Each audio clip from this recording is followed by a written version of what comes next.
Well, hello again. I'd like to welcome you back to the Barnabas study. My name is Philip Harrelson, and I am working through some of the Pilgrim's Progress, sort of as a summer reading program. It is June of 2026, and so if you've never read the Pilgrim's Progress, I'd kind of recommend for you to do that. I'm using the Pilgrim's Progress. This is the Barnes & Noble Classics edition, and introduction and notes by David Hawkes. And in the last session, we had picked up and we had talked about where that Christian had gotten entrapped by a very cool and debonair preacher whose name was Mr. Worldly Wiseman. He was the pastor of the church there in Carnal Policy, which was the name of the town. He was very persuasive. And so Christian gets involved with him, and I'm reading from page 24 down at the bottom, and he speaks about that. Mr. Worldly Wiseman prefers morality before the straight gate to get into on our way to heaven. And so he tells him, he's saying, look, he said, these things that you can avoid, such things as perils, nakedness, sword, lions, dragons, darkness, and so forth. He said, instead, he said, I've got a better remedy or suggestion for you, and that is for you to go to the city of morality, or go to that city of morality. And so the reason for that is because that when you get there, instead of dangers, you're going to find safety, friendship, and contentment is going to be there. And so Christian now, under the sway of Mr. Worldly Wiseman, says back to him, he says, sir, he said, open this secret to me. And so he starts with his advice. And he tells him, he says, look, he said, you need to go to this church here that is going to be in the city of morality. And there is a pastor there whose name is Mr. Legality, and his son works with him. His son's name is Civility. And here's what he says about him. He said he's a gentleman. He is a very judicious man, meaning that he's wise, but also kind of implying legalistic and a little judgmental. You probably met people that were legalistic and judgmental before, and they kind of live by a rigid code of their own personal ethics instead of relying on the Spirit and the Word to direct their lives. He said he's a man of a very good name, and he has the skill to help men get rid of their burdens like what you have. And he says, here's something else that he uses. He says he's got the skill to cure those that are somewhat crazed in their wits with their burdens. He's insinuating that to Christian. He said, you know, you've let Evangelist and his directions, you've allowed this book that you've come in contact with.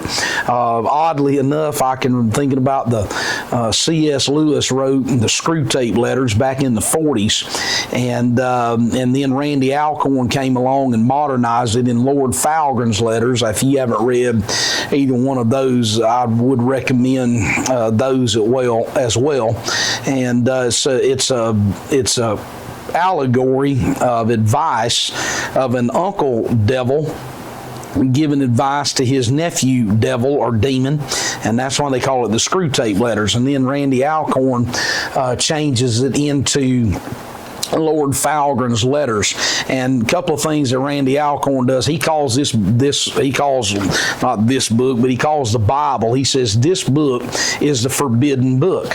And then he also talks about, in another place, he says Screw Tape's writing, or Lord Falgren is writing to his nephew devil that he's trying to foster along. He says, long live our man in the pulpit.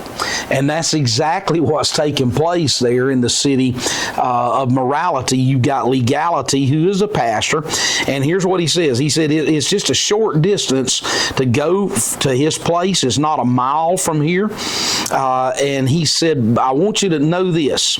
He said, when you get to that place, he said, I would send for your wife and your children to move in to this village. And here's what he uses. There's an expression here. He says, the houses now stand empty, and one of these you may have at a reasonable rate.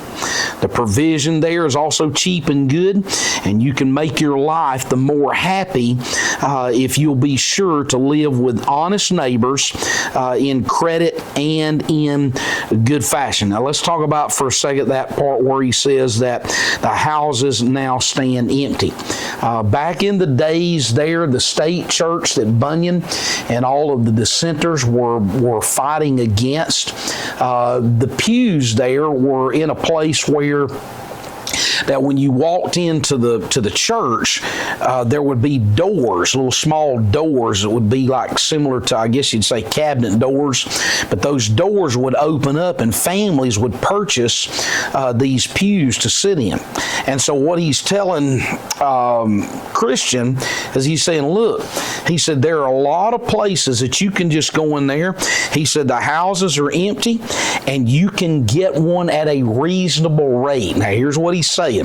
He's insinuating that if you will give money to the church and if you will go in there and buy yourself a row or a house, it's going to be easy for you to move into that. And once you get into that place, then you can be comfortable and you can take your family there and everything will be all well and good with that. Now, here's what starts taking place. Christian starts to be snared by Mr. Worldly Wiseman's words.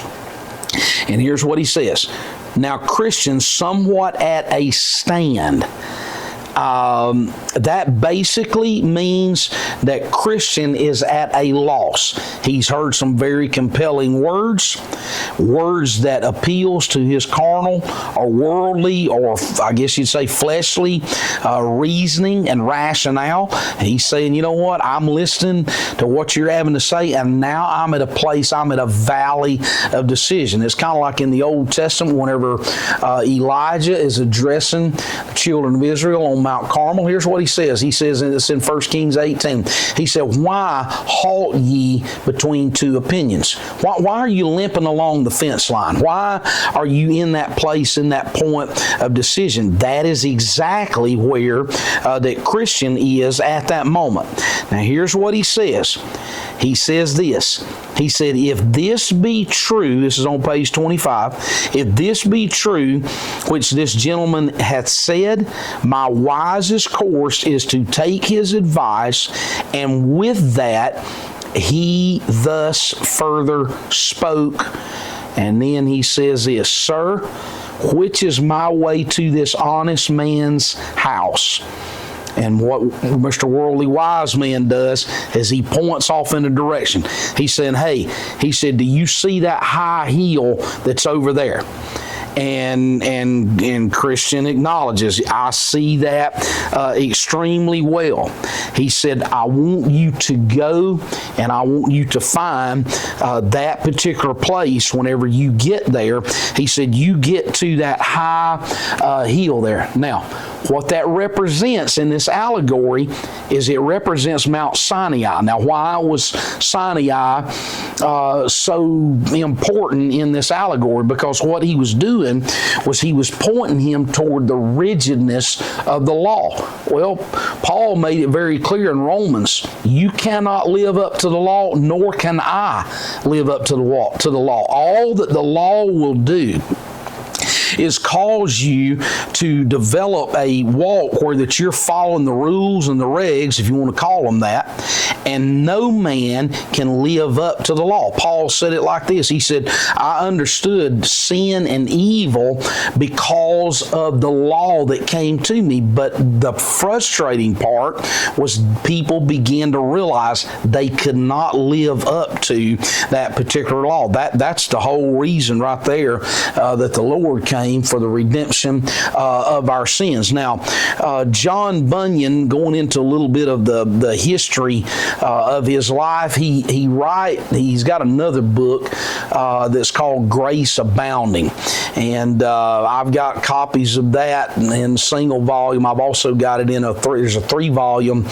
set of books that's published by Banner of Truth that you generally can around Christmas time they'll have a Black Friday sale, and you can purchase those books from Banner of Truth publishers at a very reasonable price. But he writes this in Grace Abounding. He talks about how that there was a period in his life where he went through an intense time of just legalism, and he writes it like this in Grace Abounding. Towards sinners. He says, "Wherefore I fell to some outward reformation both in my words and life, and did set the commandments before me for my way to go to heaven, which commandments I did also strive to keep. And thus I continued that about a year, all which time our neighbors did take me to be a very godly man, a new and religious man, and did marvel much to see a great and famous alteration in my life and in my manners." Now, what is taking place is Bunyan is admitting that there was a place in his life where he got off of the path and started trying to climb that high hill that is there. And whenever he got off of the path and started understanding, hey, yes, there are commandments in the Word of God that moves us toward a place of turning our backs on the world. But if there is no heart transformation that takes place, then all you have done is you have come to a point and a place of behavior modification. That's not what conversion is about. Jesus was constantly in a battle with the Pharisees and even the Sadducees to some degree, but certainly the Pharisees who were, and he excoriated, Jesus did.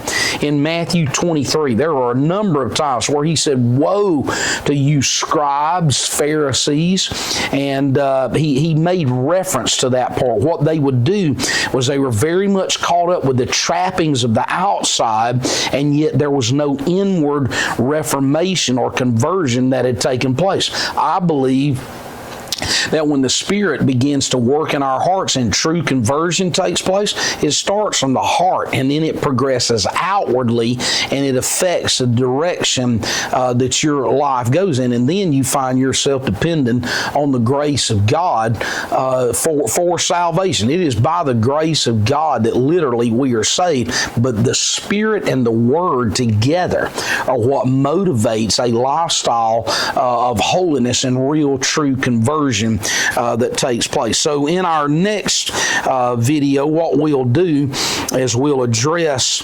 where that it says that so Christian turned out of his way to go to Mr. Legality's house, and something happens as he gets off the path and goes in that direction. And we'll spend some time talking about that in the next video. So